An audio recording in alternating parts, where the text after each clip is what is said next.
Qophii adda har'aatiin hojii sanyii loonii fooyyessuu qorannoo qonna hoolotaa hojjechaa jiru irratti waan qindeeffanne isin biraan geenya.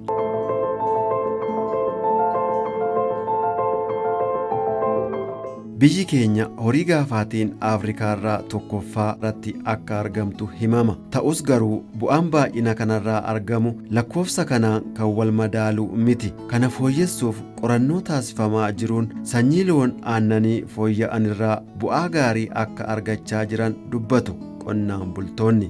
Loon kana qorannoo sarchii qonna hoolotaatirraa kan arganne achumarraa kaanee raawwanne taraa babal'ifnee raawwannee darajaa kanarraa hin geenye jechuudha. Dura sa'a tokkicha fudhadhe haadha manaa kiyyatu fudhate haati manaa koo erga fudhatte immoo bara 2013 immoo anis immoo diggaame sa'a tokko naa kennani isaanitti baay'atanii naannoo horii 10 amma ta'anii qabu. Horii 10 ta'anii jiru isaan tunu kennee jechuudha qorannoo qonna hoolotaa. Barreen gaddaa 2014 horii asitti fidee adda galchiisanii raaddeen lama dhalanii horii lama dhalee jira.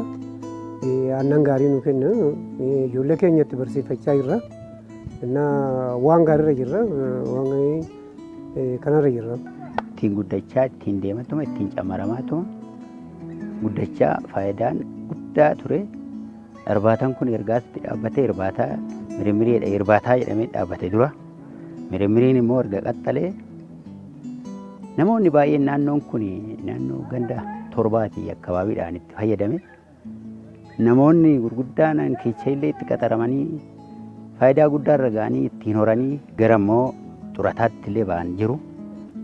Isarraa kaasee immoo amma mirmiriin erga jammaree horiin kun ergaa dhufee horiin kun baay'ee horee naannoo kanaaf horii rimeeyyanii raaddeen horii filatamaan kennameefi namni baay'een ganda gandaan naannoo horii 20 gara naannoo horii gisee tokkicha bara tokkicha jechuudha naannoo horii 67 maaltu kennameefi faayidaa guddaarra turan. Kara kanaan waan baay'ee hojjetameera.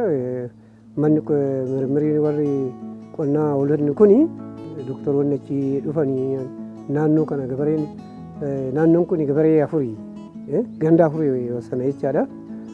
Isaanii horii fudhatanii horii horsiisanii irraa adda qalchiisanii horii rimaa godhanii horii rimaa durrubee kennuufi naannoon kun fudhatanii baay'ee of qayyaranii mana citaa qaban mana qorqorroo ijaarratanii jiru.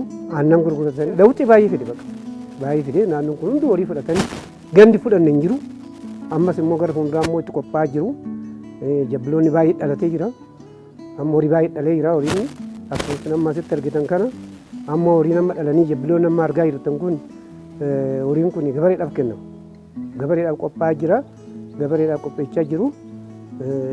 Kanarra jiru aanaa wajjin haasa'anii aanaa wajjin dubbatanii aanaa gabrinaa wajjin dubbatanii wajjin ol mari'atanii gabareen harki qalleechaan ta'e kamii jedhanii gabaree ganaanaan ta'e ani ijoollee ofii tamarsuu waan dadhabe akka ijoollee isaanii akka tamarsifatan horii kennanii fi horiin dhalee ijoollee ofii barsiisaa jira. Naannoon kun gaariirra jira bakka gaariirra jira lawxii guddaa agarsiisaa jira naannoon.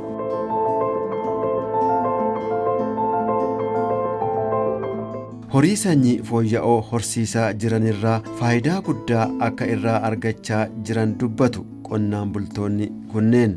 Magaazanarree ergasiin ijaare mana isaanii kanarree ergasii fooyyechee ijaare isuma kana amma san keessatti nyaatan kanarree erganaa fooyyechee ijaare deebi'ee katamaatti umattirree lafa bitadhee mootummaanis naa kennee jira deeggarsa naa godhee adda dureedhaan mootummaanis naa kennee jira. Kanaaf manas immoo katamaattis ijaarradheen jira. Kanan duraarra jijjiirama baay'ee qaba. Garaagartummaa guddaa qabu. Horiin Habashaatii fi horiin Dikaalaan garaagartummaa qabu. Qotiyoon Habashaa irra saanni Habashaa 10,000 tan saattiin amma barbaade guddatu jechuudha. 10,000 isa kanan darbu. Inni kunarra 100 fi amma 115 amma 130 ti. Horiin Dikaalaan jechuudha. Jabbiidhumti isaaniitirree akkasumatti jabbileen Habashaa amma xixiqqoodha. Isaan sun immoo baay'ee jijjiirama guddaa waan qabaniif abdii boruutis waan ta'aniif gatii isaanii yoo sun 20 bitan isaan sun immoo 50 60 70 irraa amma bitanitti jiru jechuudha. Kanaaf jijjiirama qabu. Dikaalumti kormi isaanii tirree jechuudha. Kormi isaanii kormi qotee abashaatii fi tan dikaala tirree wal darbaa jechuudha. Garaagartummaa guddaa qaba. Garaagarummaa baay'ee qaba. Aannaniinis baay'ee aannaniinis faayidaa guddaa qaba. Leetira 7 abashaan leetira takka walakkaa takka kenniti. Isaan leetira 5, 4, 6, 7 kennu. Faayidaa guddaa irraa argadhee jabbileen isaanii odoo hoggaan guutiin jechuudha. Odoo hoggaan guutiin qarshii baay'ee bitaa turan. Qarshii baay'eetti gurguranna. Raaddeen isaanii jala guddifnee eeffannaa isaanii sangaa goone gara 8,000, 7,000tti gurguru. 80,000, 60,000tti gurguraatu. Giddugala kana erganii hojii jammaree naannoo waggaa 6 amma erganii hojii jammaree giddugala kana keessatti hojjetaa guyyaa ta'anii hojii nan hojjedhu immoo qotee bulaa naannootiif horii kennaman dhaabbanni kun kenne irratti deemetoo aannan isaanii ganama galgala kanaan gootura. Kanaaf hojii gaariidhaan jira. Dhaabbanni kunis immoo qotee bulaa naannoo keenya baay'ee gargaaraa jira. Gandoota 4 gandoota 4 kanarratti qotee bultoota naannoo irra jiraniif warreen harka qalleeyyii ta'an irra deemanii waggaa waggaadhaan kan waggaa 2 naannoo qotee bulaa 30 gandarraa 30 isaa olii kan ta'u horii fooyya'aa sii kennaa jira.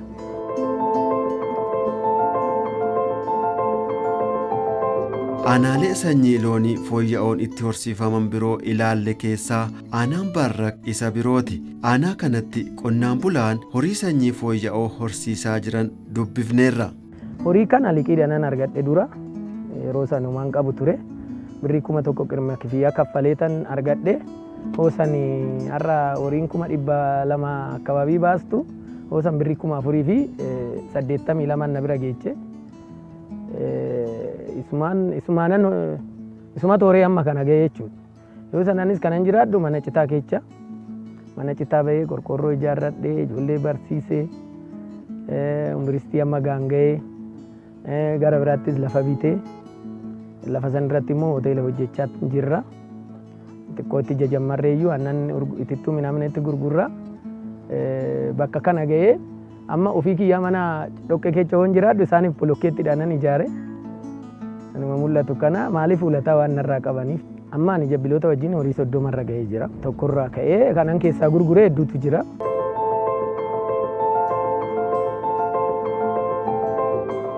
Sirriittiin hojjenna. Horsiisee bulaan naannoo kana baay'eetu jira. Narraa muuxannoo fudhate hundisaa horii fooyya'aa kana qaba jechuudha. Hundisaa. Kanaaf galiin arganna guyyaatti kara 5,000 wayinaan argadha guyyaatti. Akka naannoo kanaatti qonnaan bulaan naannoo kana bare halkanii guyya lafa haadha horii kanatti dhufuudha. Baay'eenis itti dhufee jira jechuudha. Waan itti himnuuf waan sirriitti barsiifnuuf nurraayis waan arganiif bultii 15,000tti ganzaba waan argataniif qonnaan bulaa naannoo kana bataam itti moodeela kan ta'edha. Baay'inni isaa investimentii tan ce'edha. Kanaaf kunis immoo horiin abashaa takka kan kennitu yoo ta'an leetira 2 yookaan 3 guyyaatti. Guyyaa muluu garuu nyaachaa toolti. Kun immoo akka namaatitti nyaatanii nyaata fooyya'aadha barbaadan malee guyyaatti leetira 20 amma 28 amma 30 kan kennu horii kiyya keessa hin jira jechuudha. San argachuun bu'aa guddaadha. Hunduu karasitti odoo gore horii kana horsiisee hoo gurgurates gatiin guddaadha. Yoo elmatus immoo sa'a abashaa odoo ta'e waggaa 4 hin naltu. Kun waggaa 2 wayitti hin naltu. Kanaaf karasitti odoo deemanii baay'ee natti tola qonnaan bulaan naannoo kana.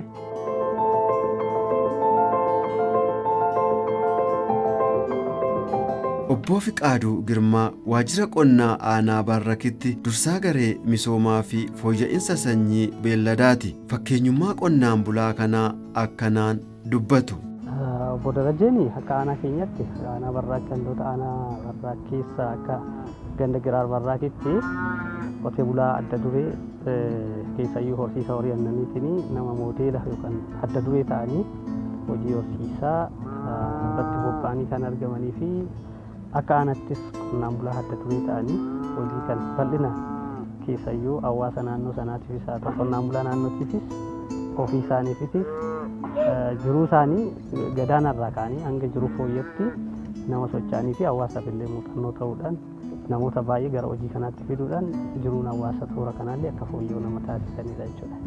Nuti akka waajjira qonnaatti qonna aanaa Baarrakitti deeggarsi nuti taasisaa turre keessayyuu deeggarsa ogummaa toora kanatti bal'inaan hin gaggeessina jechuudha. Keessayyuu haala qabiinsa horii isaaniitiin wal qabatee akkamitti akka horii isaanii qabachuu qaban, akkamitti horii qaban sana immoo akka fooyyessan keessayyuu yeroo diqaalomsuudhaanis wal qabatee horii isaanii kan akkamitti akka diqaalomsuu qaban, fayyaa horiitiinis wal qabatee fayyaa horii isaanii illee akkaataa kamiin akka eeguu qabuu fi ogeessi keenya sadarkaan jiru ogeessi fayyaasa ta'e ogeessi horsiisarras jiru qonnaan bulaa kana akkaataatti deeggaraa turan kan jiran ta'uu fi keessayyuu qabiinsa wal qabatee nyaata horiitiin wal qabatee nyaata adda addaa toora kanarratti hojjechuudhaan wal qabatee keessa nyaata fooyyessuudhaan fayyaadhaanis wal qabatee diqaalomsuudhaanis wal qabatee horiin isaa yeroo fedhii kormaa agarsiisanillee ogeessa teeknishaana mala namaan loon diqaalomsuutiin yerootti diqaalomsamu jira jechuudha. Akka waliigalaatti akka waajjiraatti kana kan deeggaruu fi muuxannoo isaallee qaamonni adda addaa dhufanii qonnaan bulaan keenyas akka irraa baratu qaamni adda addaas akka irraa baratu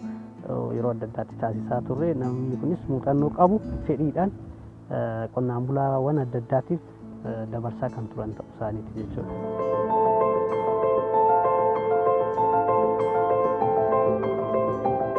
Akka biyya keenyaatti baay'ina horii qabnurraa bu'aa wal madaalu argachaa hin jirru. Sababbiin isaas hanqinaalee garagaraatu jira jedhan ogeessi misooma beelladaa ministeera qonnaa.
Garuu immoo daran bara kana keessatti akka ministeera qonnaatitti sagantaalee gurguddaa qabannee jirra.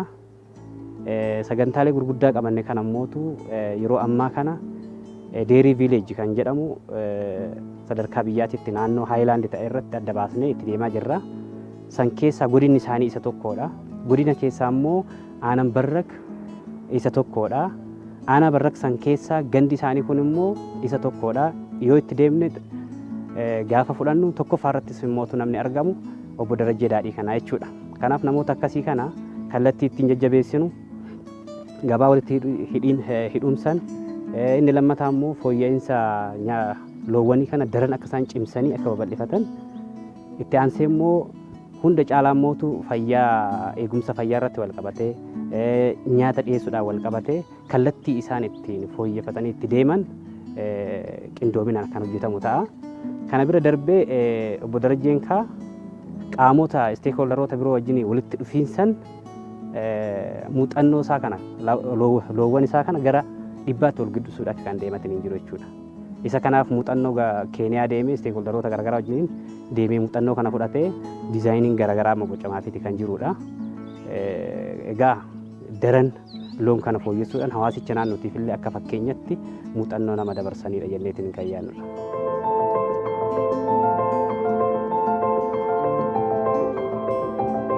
Maqaan koo Ulfinaa Galmeessaan jedhama. Qorannoo qonnaa Itoophiyaatti qindeessaa qorannoo loon aannaniiti. Amma qorannoo qonnaa hoolotaa keessatti argamna. Amma qorannoo qonnaa hoolotaa keessatti argamna. Isteeshiniin kun damee qorannoo qonnaa hoolotaa jalatti damee horsii qorannoo loon aannanii beellada jedhameetu beekama. Egaa akkuma beekamu biyyi keenya loon gaafaatiin Afrikaa irraa tokkoffaadha. Addunyaa irraa shanaffaadha jedhamtee beekamti.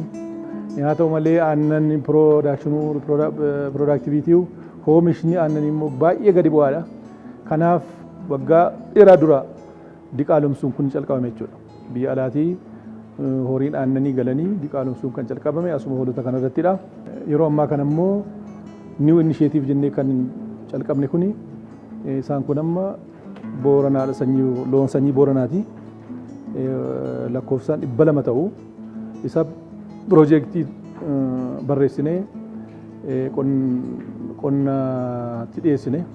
Qonni piroojeektii qabu piroojeektii LCPD jedhamu tokko isaatiin miliyoona gara miliyoona 12 nu kenne gorommii kanas binnee inpuutii adda addaa sittiin binne na wanti guddaan asirratti agarsiisamuu barbaade kanaan dura qorannoon qonnaa fi ministeerri qonnaa waliin hojjechaa jiru ekstenshinii qobaa jira riisarchiin qobaa jira yuunivarsiitiin qobaa jira jedhameetu kumatamaa ture waggaa dheeraaf kan haasofna ture tokko isa cabsuufidha. Lammaffaa immoo horiin fooyyaan kun gara qotee bulaa yeroo deemanii komiin qotee bulaan tokko qabu korma dhaluu irra caalaa AI'n suni mala namaatiin diqaalomsuun yeroo baay'ee korma ta'a jedheetu waan kaasuuf isas waan gochuuf jecha teekinooloojii kan dhalaa dhaltu duwwaa seeksir semen kan jedhamu isa fayyadamneetu amma ittiin horsiisaa jirra jechuudha. Kanaaf amma isaan kun garri caalaan isaanii rimaadha. Yeroo ji'a torba gaan mana sila agrikan sana keessa seenu achittidha kan waan godhamu jechuudha.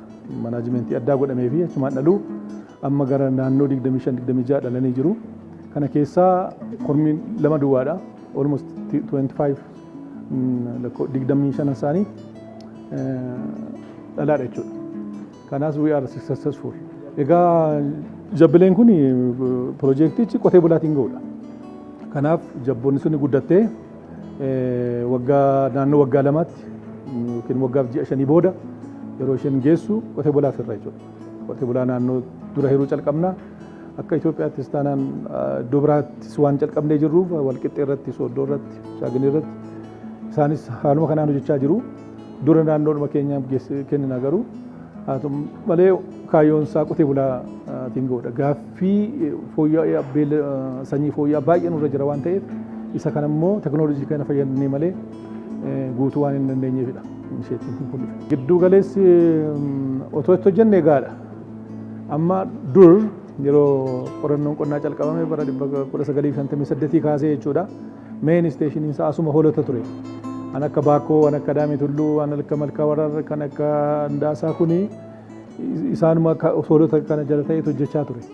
Amma yoo fudhattee ilaalteen akka biyyaatti kan federaaliif kan riijinii dabalatee naannoo qorannoo qonnaa 40 jira. Kun immoo irra caalaan isaanii qorannoo qonnaa beelladaa qabu jechuudha. Garuu akka hoolotaa kana bal'isanii hin qabanne hoolonnuu kan qabachuu isaaf maluu qabatee hin jiru. Kanaaf otoo babal'atee xiyyeeffannoon itti kenname iddoo hundumarratti akkasitti hojjetame qorannoon qonnaa amma jira kun gaariidha yaadan. Baay'eetu jira biyya kana keessa. Rakkoon jiru rakkoodhuma riisoorsiiti. Rakkoo riisoorsii sanyii qabna dubbadheera tokkoffaadha jedheera. Biyyi keenya biyya gaariidha qilleensa gaarii qabdi. Riisoorsiidhuma inpuutii jiru, riisoorsii jiru, xiyyeeffannaan karaa mootummaa itti kenname akka baranaa kana jechuudha. duratti komachaa turre mootummaan xiyyeeffannaa qonna irratti gochaa jiru qorannoo qonnaa irratti gochaa jiru yookiin immoo beellada irratti gochaa jiru jennu barana garuu waa'ee legaasii jedhamee piroojeektiin inisheetiiviin akkasii kun baay'ee qabame mootummaan fuula isaa nutti garagalfatee waan ta'eef gara fuulduraatti carraa gaarii jira dha. Aktuwaalii ammas taanaan gumaacha guddaa gochaa jiru. Akka beekamu biyyi keenya qonna irratti hundooftee jirti.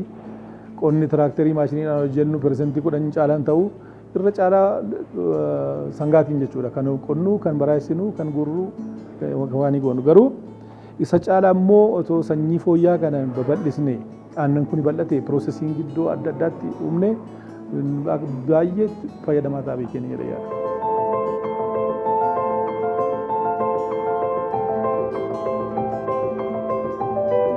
Ergaan qabu amma mootummaan akkuma amma waadaa seenaa jiru kanatti fuula isaa maaliif biyyi kun biyya looniin beekamudha.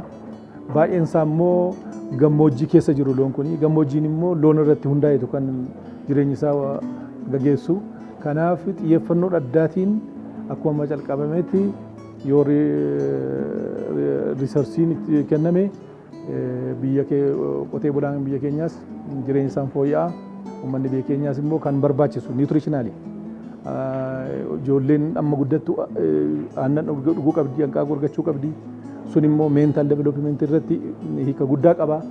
Kanaaf biyyaafis yaachaa jenereeshinii dhufaa jiru yaada biyya keenyas guddisaa akkaataa kanatti mootummaan akkama xiyyeeffate kanatti itti deemuu qaban jedha.